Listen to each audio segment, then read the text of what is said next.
অন্নপূর্ণা ভাণ্ডারের জন্য দ্বিতীয় নোটিশ জারি করল। দ্বিতীয় নোটিশে ভেরিফিকেশন অর্থাৎ নমস্কার বন্ধুরা, ভতেশ্বর স্টাডি সেন্টার চ্যানেলে তোমাদের স্বাগতম। অন্নপূর্ণা ভাণ্ডারের জন্য দ্বিতীয় নোটিশ জারি করলো। দ্বিতীয় নোটিশে ভেরিফিকেশন অর্থাৎ তোমাদের ভেরিফিকেশন প্রসেস এবার শুরু হয়ে গেছে। যে চারটি কারণ জানিয়ে দিল সরকারিভাবে যে কারা কারা প্রকল্পের টাকা পাবে না, যেগুলো তোমাদের সম্পূর্ণ এই ভিডিওর মাধ্যমে তোমাদের কাছে ডেসক্রাইব করব। যে নতুন নোটিশটি তোমাদের জারি হয়েছে সম্পূর্ণ সরকারিভাবে দ্বিতীয় নোটিশ প্রকাশিত করেছে, এবং এই নোটিশটা প্রত্যেকের জন্য খুব ইম্পর্টেন্ট। তার কারণ হচ্ছে এই নোটিশে এমন চারটি পয়েন্টগুলোকে তুলে ধরা হয়েছে যে কারণের জন্য অবশ্যই কিন্তু তোমাদের জানাটা দরকার। তো চলো ভিডিওটা শুরু করছি।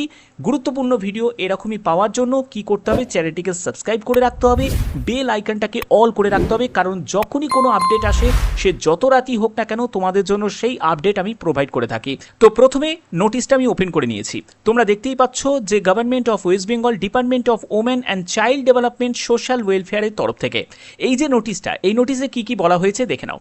যে নোটিশে বলছে যে request for verification of Annapurna Yojana, Annapurna যোজনার জন্য ভেরিফিকেশন প্রসেস কিন্তু শুরু হয়ে গেছে।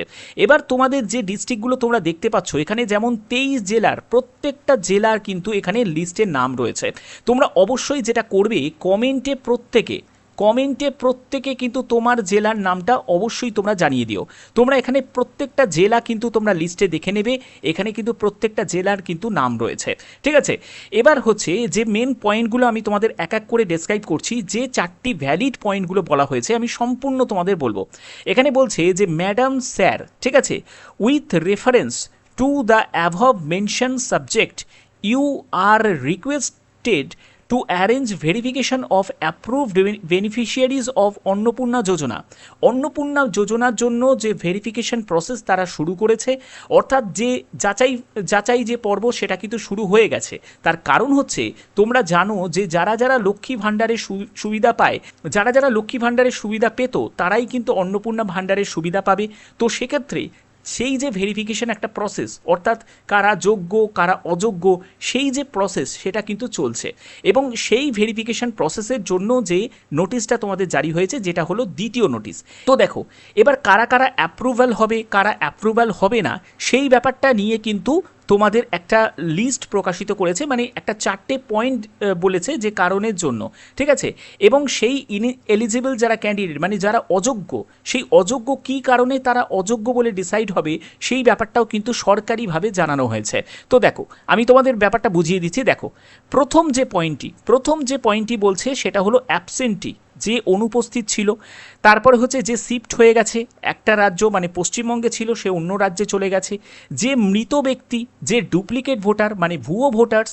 তো সেই সব যারা মানে প্রার্থী ছিল যারা এতদিন হয়তো লক্ষ্মী ভাণ্ডারের সুযোগ পেত, কিন্তু অন্নপূর্ণা ভাণ্ডারে কিন্তু তারা এই সুযোগ কিন্তু আর পাবে না।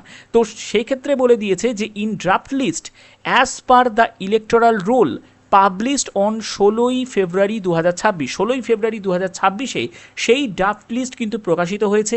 সেই ড্রাফট লিস্টে যাদের নাম আছে who were the subsequently not include, যে ফর্ম নাম্বার 6-এও কিন্তু তারা ইনক্লুডেড নয়, তো তাদেরকে কিন্তু বাদ দেওয়া হবে, তাদেরকে অন্নপূর্ণা যোজনার যে ফেসিলিটি তারা কিন্তু পাবে না। দ্বিতীয় হচ্ছে deletion in the second list after publication of draft list publish করার পরে, তারপর যখন সেকেন্ড লিস্ট যখন প্রকাশিত হয়েছিল সেই সেকেন্ড লিস্টে যাদের ডিলিটেড ক্যান্ডিডেট তারাও কিন্তু পাবে না। তারপরে হচ্ছে 3 নম্বর বলছে ডিলিটেড আফটার অ্যাডজুডিকশন, তো অ্যাডজুডিকশনের পরে যারা ডিলিটেড তাদের ক্ষেত্রেও কিন্তু তারা কিন্তু এই অন্নপূর্ণার ফেসিলিটি পাবে না। আচ্ছা 4 নম্বর পয়েন্টটা বুঝে নাও, ASDD found during voter information slip, অর্থাৎ যে ভিআইএস যে স্লিপ ডিস্ট্রিবিউট হচ্ছিল সেই ডিস্ট্রিবিউটে তাদের যদি ASDD যদি ফাউন্ড পায়, ঠিক আছে, অর্থাৎ অ্যাবসেন্টি, শিফটেড হয়েছে বা ডেট কোনো মৃত ভোটার বা ভুয়ো ভোটার যদি থাকে, তো সেই ক্ষেত্রে তারাও কিন্তু এই প্রকল্পের কিন্তু ফেসিলিটি পাবে না। ঠিক আছে, এই ব্যাপারটা কিন্তু পরিষ্কার করে বলা রয়েছে। ঠিক আছে, এর পরবর্তী কি দেখো এখানে বলছে SDO for urban areas, BDO হচ্ছে for rural areas may be requested to arrange verification expeditiously.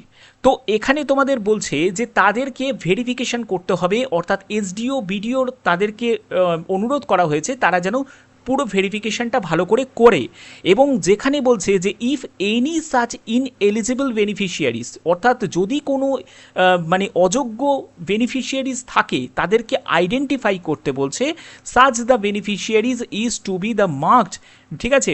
তো তাদেরকে অবশ্যই তাদেরকে ভেরিফাই করতে বলছে এবং সেটা কিন্তু ডিস্ট্রিক্ট ম্যাজিস্ট্রেটের দ্বারাই হবে এবং যেটা তোমাদের এখানে পোর্টাল 25/5/2026 সেই রিপোর্টে কিন্তু সেটা জানাতে হবে।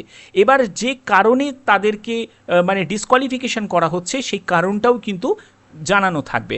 এবার দেখো তোমাদের যে চার্টটা, সেই চার্টটা কেমনভাবে প্রিপেয়ার্ড হবে, যে কারা কারা অন্নপূর্ণা ভাণ্ডারের ফেসিলিটি পাবে না, তো সেই চার্টের মধ্যে কেমনভাবে সেই চার্টটা থাকবে দেখো।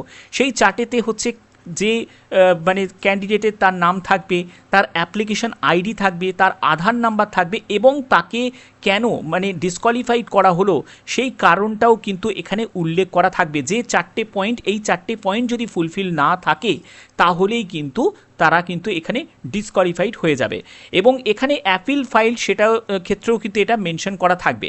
তো এখানে আরেকটি গুরুত্বপূর্ণ পয়েন্ট বলে দিয়েছে, সেটা হলো please ensure Aadhaar link bank account, অর্থাৎ প্রত্যেক ক্যান্ডিডেটকে কিন্তু এটা সরকারিভাবে মেনশন করে দিচ্ছে যে অবশ্যই তোমাদের ডিবিটি করাতে হবে।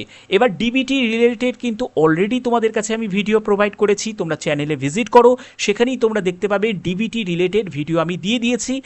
আচ্ছা, আর একটা ব্যাপার বলে রাখি, তোমাদের কিছুটা কনফিউশন থাকতে পারে, সেটা হলো যেটা হচ্ছে তোমাদের গতকাল যে নোটিশটা জারি করেছিল সেই নোটিশটায় তোমাদের বলে রাখি, এই যে তিনটে পয়েন্টের তোমরা একটা পয়েন্ট তোমরা বুঝতে পারছো না, যে অনেকে বলছে যে স্যার আমি তো মানে আমার মা পেনশন পায় তাহলে কি হবে, বা অনেকে বলছে যে আমার স্বামী পেনশন পায় তাহলে আমার সঙ্গে কি সম্পর্ক রয়েছে। দেখো তোমাদের এখানে আমি বলে দিই যে এইখানে যদি তোমার স্বামী যদি পেনশন পায় আর তুমিও নিশ্চয়ই পেনশন পাচ্ছ, কারণ হাফ পেনশন তো তুমিও পাচ্ছ, ঠিক আছে, তো সেক্ষেত্রে কি হয়, তো তারা কিন্তু এই ফেসিলিটি পাবে না, মানে অন্নপূর্ণা ভাণ্ডারের প্রকল্পের যেটা সেটা কিন্তু তারা পাবে না, কারণ এখানে বলাই রয়েছে। এছাড়া দেখো তোমাদের বলে রাখি, যারা গভর্নমেন্ট এমপ্লয়ি তারাও কিন্তু পাবে না, ঠিক আছে। তুমি যদি কোনো স্ট্যাচুয়েটারি বডিতে যদি কাজ করো তাহলেও তো কিন্তু পাবে না, তুমি যদি গভর্নমেন্ট আন্ডারটেকিং যদি কোনো সংস্থাতে কাজ করো তারাও কিন্তু পাবে না, যারা টিচিং নন টিচিং এমপ্লয়মেন্টের যারা রয়েছে তারাও কিন্তু পাবে না, যারা মিউনিসিপ্যাল মানে কর্পোরেশনে কাজ করছে তারাও পাবে না, পঞ্চায়েত এরিয়াতে যারা কাজ করছে তারাও কিন্তু পাবে না, এগুলো কিন্তু মেনশন করা আছে। এবং she is not paying any income tax, অর্থাৎ ইনকাম ট্যাক্স মানে তুমি আইটিআর কোনোদিনও ফাইল করোনি বা তুমি কোনো ইনকাম ট্যাক্স দাও না, ঠিক আছে। এবার তোমার যদি ইনকাম থাকে তাহলেই তুমি ট্যাক্স দেবে, তুমি যদি একজন হাউস ওয়াইফ হও তাহলে তো নিশ্চয়ই ট্যাক্সের কোনো প্রয়োজন নেই। তাহলে সেক্ষেত্রে এইসব কন্ডিশনগুলো কিন্তু এখানে মেনশন করা আছে। আর 25 থেকে 60 বছরের মধ্যে তোমাদের বয়স হতে হবে। এবং যারা যারা তোমরা form fill up related video চাও তারা কিন্তু অবশ্যই কিন্তু আমাকে কমেন্ট করে জানাবে যে sir form fill up related video আনবেন, তাহলে আমি তোমাদের জন্য form fill up related video অবশ্যই তোমাদের জন্য প্রোভাইড করব। তো আশা করি ভিডিওটা ভালো লেগেছে। যদি ভিডিওটা ভালো লেগে থাকে কি করতে হবে, চ্যানেলটিকে সাবস্ক্রাইব করে রাখতে হবে, বেল আইকনটাকে অল করে রাখতে হবে, এখনের মতোই